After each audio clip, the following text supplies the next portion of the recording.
الموقع اللي نزلنا له كان خلف مجمع يتيم وسط المنامة، المكان اللي متروس سيارات، وتعتبر محظوظ لو حصلت لك بارك.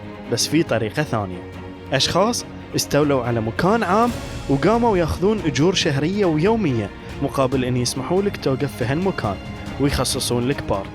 أما إذا ما دفعت فراحت عليك.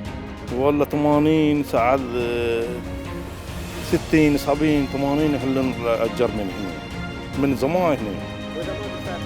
ما دفع ما تقدر أي واحد، يعني مثلا أنا أبي موقف هنا ما يصير، ما يعطونا كان. شوف اللي سيارة ورا اللي ورا قدام 3 سيارة واقف، كل الأجار كل بنسوبس غير عصر غير شيفتين هذا اللي يشتغلون.